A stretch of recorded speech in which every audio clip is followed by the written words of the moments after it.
All right, Broncos country. Looks like we are live, but you guys know the drill by now. Gotta let the stream breathe for just a second here. Make sure that everything is nice and stable all across the YouTube platform. All righty, looks like we are good, guys. Welcome in, everyone, to this Denver Broncos Syndicate pregame show. Week 7, Denver Broncos versus New Orleans Saints. Sean Payton making his highly anticipated return to the Big Easy. It's a game where the Denver Broncos are looking to get back above 500, look to improve their record to 4-3. It is going to be a tough challenge getting the job done without Pat Surtain. But as we're going to talk about, this is going to be a game for the Saints where they don't have much in the way of a viable wide receiving core right now. And this is probably the best possible game for Pat Surtain to miss. We got Gio Flores in the house saying hopefully the offense can get going right away. That's going to be a big key for sure, is eliminating some of the self-inflicted wounds that you had early on, some of the penalties of the pre- and post-snap variety, some of the issues with turnovers. Obviously, you were -2 in the turnover battle early on in the game against the Chargers last week with the Bo Nix interception and the Javonte Williams fumble. So as long as you can stay ahead of the chains, don't commit any stupid penalties, don't turn the ball over. That's, of course, the formula to win any football game, but especially a highly emotional night for Sean Payton tonight, a game that he's no doubt going to want to win. It would be a super bad look for the Broncos if they were to lose this game to a Saints team that's decimated with injuries, when Sean Payton no doubt is beginning all kinds of crap in the media. This would justify more and more of that crap if the Broncos lost this game. We've got Maverick in the house. Good to see you. Always can rely on Maverick being in the chat. Good to see you, brother. We've got Dylan Earl in the house saying go Broncos, and just like I said, no penalties. But jumping into, first of all, the inactive list for this game, there are some injuries that the Denver Broncos are going to have to deal with. Obviously, Luke Wattenberg's still on IR, so this is going to be the second game that Alex Forsyth is going to start at center. But additionally, Mike McGlinchey, he is back, so that is good news, along with Baron Browning and Damari Mathis. All three of those guys were activated off of IR, and all three of them are going to play in this game. But inactives for the Broncos, Pat Surtain with his concussion, no surprise there. He wasn't going to have enough time to clear the concussion protocol, suffering the injury on Sunday. He was going to have to basically, they would have had to have cheated the system essentially in order for him to be able to be cleared in time. So he's not going to go. Chris Abrams-Drain, he's been inactive all season long. Zach Wilson as the emergency third-string quarterback. Alex Palczewski, he is down another week with his high ankle sprain, but with Mike McGlinchey returning, obviously Palczewski's days as a starter here, at least this season, might have come to an end. Greg Dulcich, he's been inactive for the last several games. I don't see why he's still taking up a roster spot at this point. I feel like we should use that spot on somebody who's going to be a more down-to-down contributor, unfortunately. Dondre Tillman, he is inactive in this one. A slight surprise. He's played some good football this season. And then Ioma Uwazurike after he played in his first game against the Chargers last week. So those are the inactives for the Denver Broncos. As far as the inactives for the Saints, Derek Carr, no surprise there. He's dealing with an oblique injury that he suffered last Monday night against the Kansas City Chiefs. Couldn't play on Sunday against the Tampa Bay Buccaneers. Spencer Rattler got his first start, and it's once again going to be Rattler in this game.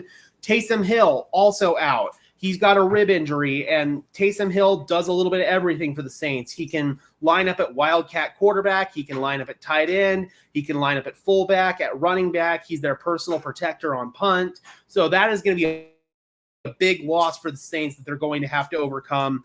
Chris Olave, their number one receiver, same situation as Pat Surtain, dealing with a concussion, was not going to have enough time to clear the protocol, so he's down for this one. Pete Werner, their starting linebacker, he is out. Jordan Mims, running back. Colin Saunders, their defensive lineman, former Kansas City Chief. He's given the Broncos issues before. Cesar Ruiz, their starting right guard, is down, but it looks like Lucas Patrick, their starting left guard, is going to be up. So that is good news. And then, and then Josh Reynolds as well, Dylan. Of course, but that was kind of a last week injury, so I guess it's not as fresh on my mind. But obviously, they're going to have to fill the void with him being out for an additional 3 games. And then finally, Rashid Shaheed for the New Orleans Saints. He is out for this one. In fact, he's going to be out for the remainder of the season with a meniscus repair. Very crappy situation for him. He's a speed merchant. He's one of the most dynamic players on that Saints offense, so they're sorely going to miss him. But I do anticipate guys like Mason Tipton, undrafted free agent out of Yale, 5'11", 187 pounds, runs a 4.33 40. He's going to step into that role. And then Bub Means, he seemed to develop a good chemistry with Spencer Rattler last week. 2024 5th-round pick out of Pitt. 6'1", 212 pounds, 4.43 40 time. He really played well last week. So I think he's going to be the quasi number 1 receiver along with Cedric Wilson. And then I believe it was Dante. No, it wasn't Dante Pettis. It was an Equinemius St. Brown who they brought up from the practice squad for this game. So the Saints very shorthand at receiver right now. And that's a matchup that the Broncos are going to look to take advantage of. We've got D-Rock in the house. Good to see you, D-Rock. Hopefully you're doing well, brother. Maverick says, if we don't win by minimum double digits, then I don't know how to feel for the rest of this season. I totally agree, dude. Like, this is a matchup on paper that heavily favors the Denver Broncos. So I really feel that the Broncos are going to have to go in there and make a statement if they want to make anything else of this season. They're going to have to go in there and showcase that they're the superior team. They have the superior matchup, especially in the trenches, with the Saints dealing with a makeshift offensive line, pretty much a completely different interior offensive line than what we saw from them week 1. And their 2 starting tackles are replacement level at best. Not necessarily their left tackle, Talise Fuaga, but definitely their right tackle, Trevor Penning. So that's a matchup on paper that definitely favors the Broncos. The question is, how will this Broncos offense match up against the Saints defense? The Saints defense is one of the worst defenses in the NFL at stopping the run. They are, I believe, 32nd ranked in DVOA. They're 32nd ranked in average yards given up. It's not good. They are towards the bottom of the barrel in a lot of rushing statistics. So that's a matchup that favors the Broncos. Will they be able to get Javonte Williams or Audric Estime going early? I think that Sean Payton's going to ride the hot hand at running back. He's going to play both Williams and Estime early, and whichever one jumps out to a hot start, that's the guy that he's going to ride for the remainder of the game. I'm very curious to see who that's going to be. But with this Saints putrid run defense, then I just see the Broncos being able to take advantage of that matchup. As far as the passing game is concerned, the Saints do have some good players in the secondary with Marshawn Lattimore, Paulson Adebo, who's actually their leading tackler at corner, Tyrann Mathieu at safety. They've got really good players in that secondary. So the Broncos passing game, they're going to also have to marry it with the run game, with the play action. Hopefully, if they're in theory able to establish a run game, then they'll be able to establish a play action game. And that's going to be a way to attack this Saints secondary, crossing routes over the middle of the field off play action when they're in man coverage. That's an easy way to beat you when you're in man coverage. That's how the Chargers beat the Broncos when they were in man coverage last week. So I anticipate to see quite a bit of that. We got Daniel Garcia in the house. Hopefully you're doing well, Daniel. Good to see you this evening. David Youngkin says, our offense has issues on catching the ball, and our quarterback has issues with throwing the ball off his back foot and can't hit an open receiver. Both of those statements are very true. Also, receivers getting separation has been a big issue. But tonight, hopefully, Bo Nix is going to have time in the pocket, and receivers are going to have favorable matchups. I think the slot is going to be a favorable matchup. So look at guys like maybe Troy Franklin or Marvin Mims, the 2 speed merchants, to be able to get a couple of big plays over the top. This Saints defense has been showing the propensity over these last couple of weeks to get burned over the top with speedsters. So that could be something to keep an eye on. Additionally, I feel like overall this Broncos passing game, they're just, again, going to have to get Bo comfortable early. Don't shoot yourself in the foot with penalties. A perfect example of this was the opening drive for the Chargers, where it was 3rd down and 1. You had a favorable down and distance. You had a false start from Garrett Bowles. It backed you up to 3rd down and 6. And then Bo Nix threw the bad interception over the middle of the field where he just sailed it, had bad footwork. That was where you just got down early and weren't really able to recover from that point forward. So don't shoot yourself in the foot. There were several big plays for the Broncos that got called back because of penalties, including the fumble recovery towards the end of the game that could have maybe changed the overall outcome of the game, as well as the big play over the middle to Cortland Sutton on the deep dig that got called back by a Quinn Miners holding penalty. You cannot afford to shoot yourself in the foot like that. So that's going to be a big key in order to win this game. We've got Kim in the house saying, I can never be hyped with this team. I think this is a game that heavily favors the Broncos here. But again, how is this defense going to look as well without Pat Surtain, just like Kim is mentioning here in her next comment? PS2 is the heart and soul of this defense. I don't know how well this defense will do tonight.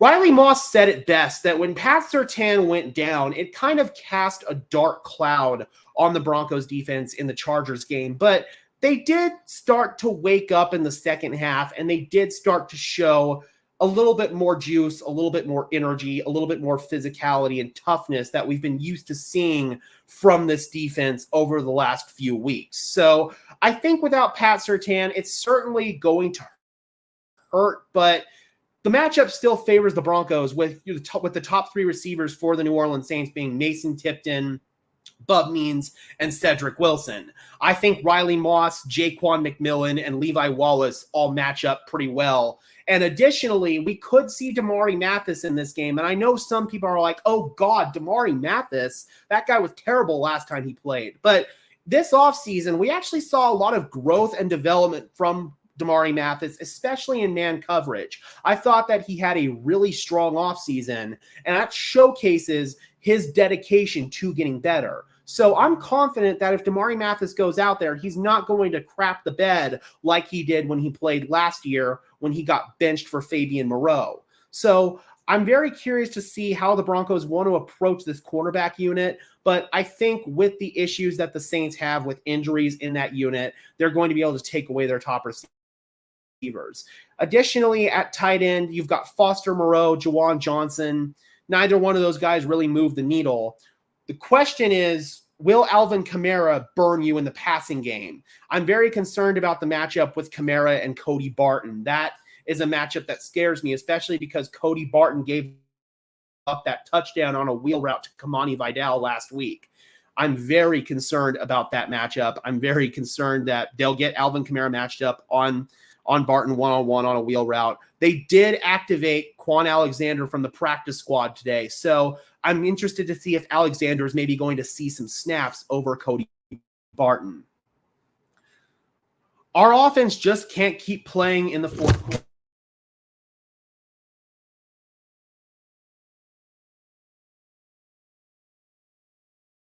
Drop my microphone. Let me know if you guys can hear me.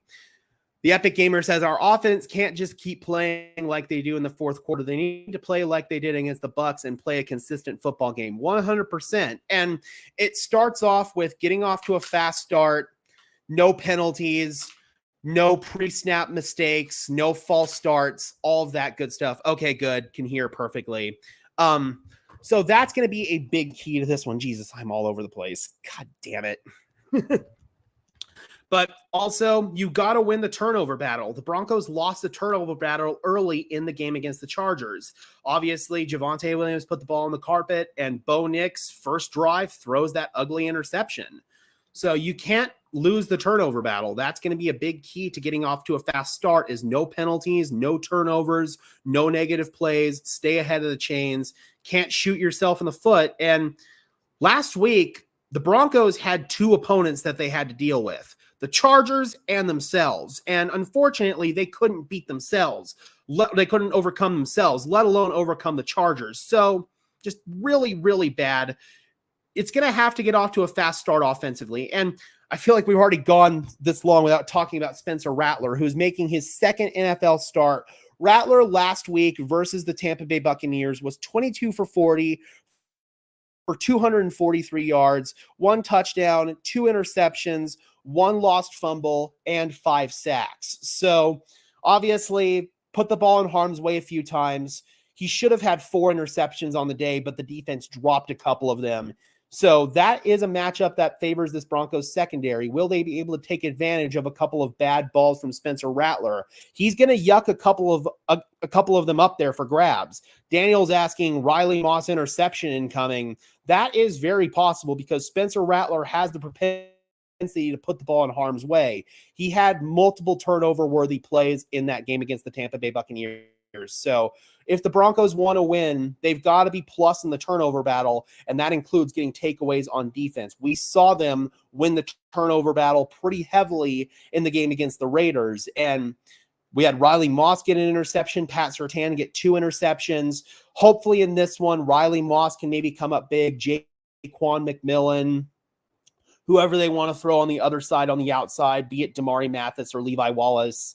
I'm very curious to see what's going to happen there. I'm slightly surprised that they have Chris Abrams-Drain inactive for this game.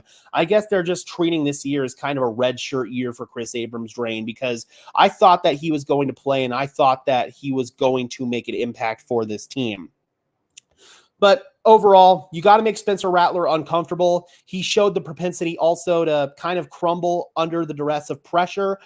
The Broncos have been one of the top teams in terms of generating pressure, sending extra guys on a blitz.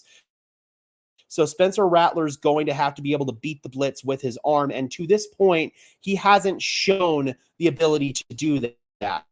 That's why I'm so confident in this matchup, because the Broncos defense has had shutdown ability, and they're going against a defense, or I'm sorry, they're going against an offense that has a patchwork offensive line. They're going against a rookie quarterback. They're going against a decimated receiving core. The Broncos defense should shut down the Saints offense, and I even think they should be able to get a couple of scores in their own right. I believe the Broncos might be able to get a pick six, a fumble recovery for a touchdown, and we haven't even talked about special teams yet, where Mike Westhoff, one of the best special teams minds in the business, is going to be going up against Darren Rizzi of the New Orleans Saints, who is another one of the best special teams minds in the business. Mike Westhoff, longtime Saint, so he's going to probably have some big returns dialed up in this one, like some blocking schemes and whatnot, to hopefully generate a big return. Additionally, he's going to be very attacking in terms of blocking punts, because the Saints have this interesting college style formation when they punt the ball.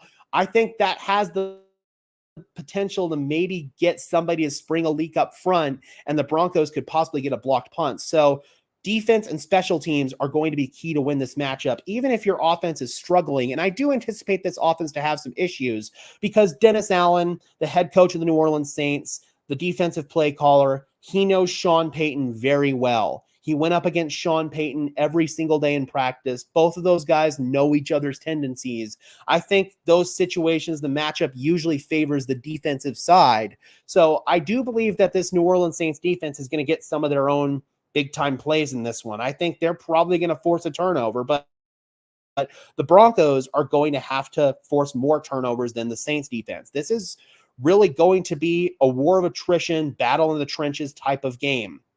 Whichever team can stop the run, whichever team can generate the most pressure on the quarterback, and whichever team can force the most turnovers is ultimately going to come away in this game with the victory. Daniel says Vele needs to be targeted a lot.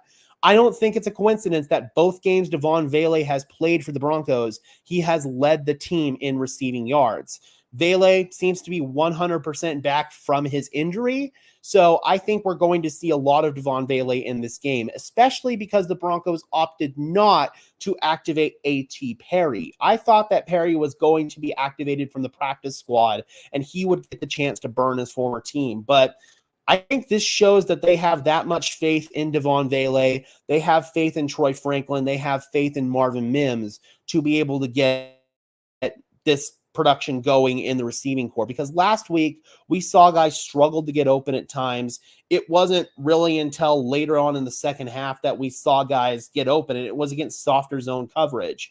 In the first half, there was just a lot more tight coverage, and the Broncos weren't able to beat it. So they're confident about this. I'm hoping that they can boost my confidence with the separation. You're still unhappy about this 26-year-old rookie? Yeah, that's going to live in my Hall of Fame of bad takes. I was not happy about the Devon Vele pick, and a part of it was also the fact that I thought there were tight ends on the board that could have benefited the Broncos. But I now am waking up, I woke up to this a long time ago, but I realized how much of a value Devon Vele has on this offense. He's basically like a veteran out there, being a 26-year-old rookie. And on paper, it looked bad at the time, but I could not have been more wrong about the Devon Vele pick. He's a dynamic player on this offense. That is an L that I will happily take because this has been such a great find for the Denver Broncos out of Utah. Devon Vele has been awesome. So hopefully he can continue to make big plays for this Denver Broncos offense. Moving into, I want to talk about Alvin Kamara for just a second here because he's obviously the most dynamic weapon that the Saints have right now, especially with all the injuries that they have on their receiving core. They don't have a guy who really moves the needle for me at tight end. Alvin Kamara is a guy who does concern me, especially as a pass catcher out of the backfield. We already talked about the matchup with him on Cody Barton. That could be a big concern, but even on the ground, he's averaging 4.1 yards per carry, which isn't as explosive as Alvin Kamara previously, but that's still a more than competent rushing game that could obviously burn the Broncos on the ground if the Saints' interior offensive line can get penetration against the Broncos' defensive front. That matchup does favor the Broncos on paper, but last week we saw them spring some leaks a little bit in the run defense. So that definitely is a little bit of concern. And in the Raiders game also, they sprung some leaks in the run defense. So yeah, man, Alvin Kamara just gives me some worry. And then in the passing game, he's had a long play of 57 yards this year, a 57-yard passing play. So he has that explosive playmaking ability still there, even though he may not be the same dynamic threat that he was 4 or 5 years ago. But he's the best option that the Saints have right now. The Broncos, if they can take away Alvin Kamara, that might shut down 70, 80% of this Saints offensive production. And that could be enough for the Broncos to win this game and win it handily. So keys to the game: win the turnover battle. Don't shoot yourself in the foot early with penalties. Don't get behind the chains. Try to establish a run game early. Ride the hot hand between Javonte Williams and Audric Estime. Get pressure on Spencer Rattler.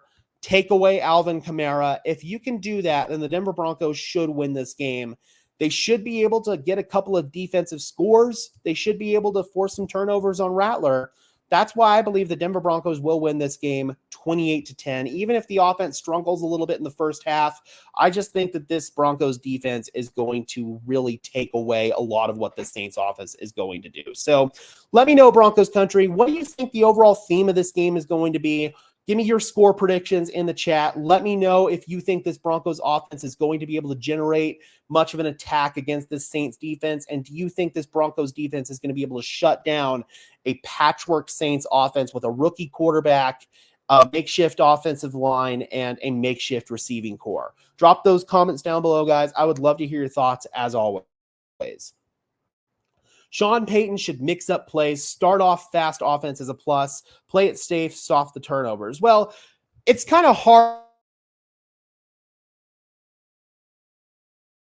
There we go. It's kind of hard at times to really mix up what you're trying to do and play conservative at the same time. You have to find that happy balance. I think the Broncos offensively want to kind of take the training wheels off of Bo Nix in this game. And just like the Tampa Bay Buccaneers game, Go no huddle to start off the game. Let Bo throw it downfield and attack the defense right away and basically fire a warning shot saying that we're not going to be afraid to attack you deep downfield. I feel like that's going to be a key to starting off fast, but the Broncos tried to do that in the game against the Chargers, and they shot themselves in the foot with penalties and turnovers. So you cannot do that. You cannot shoot yourself in the foot with penalties and turnovers. That is the biggest key to winning any game, but especially a game like today where, again, the emotions are going to be flying high with Sean Payton returning to New Orleans, with 7 Broncos players returning to New Orleans, and 11 members of this coaching staff moving to New Orleans. There's a lot of bragging rights on the line for this game. So for that reason, it's just one of those ones that the Denver Broncos cannot drop. I have them winning 28-10. Maverick says, I had a dream that the Broncos won 28-21, so I will trust that. David says Saints win. David has expressed that this Broncos offense just is not going to be able to get going. And I understand that because they've shown that propensity to get off to a slow start. They cannot afford to have that happen in this game. All right, guys, we are going to dip out of here. Before we do, please be sure to leave a like on the stream as well as subscribe to the channel. I would really appreciate it, guys. Those are both free and easy ways to show your support. It helps tell YouTube's algorithm to push us out, and it helps us get seen by more and more members of Broncos country, just like you and me. We will be live for the game stream here in about 30 minutes. We will be going live. We will be doing play-by-play. We'll have the game audio, all that good stuff. If you guys have ever been to our game streams, you know that they are a blast. So hopefully you guys will be able to tune in for that. But before we get out of here, guys, be sure to leave a like on this stream as well as subscribe to the channel. I think I already did that. I'm all over the place. My cat is literally knocking crap over on my shelf right now, so I'm kind of all over the place trying to make sure that she doesn't knock over some of my glass that I've got on my shelf. You little Frosty, get down. Kitty, no. Sorry, guys. All right, guys, I'm going to get out of here. See you guys on the game stream. I'm your host, Gage Madrid, saying peace out.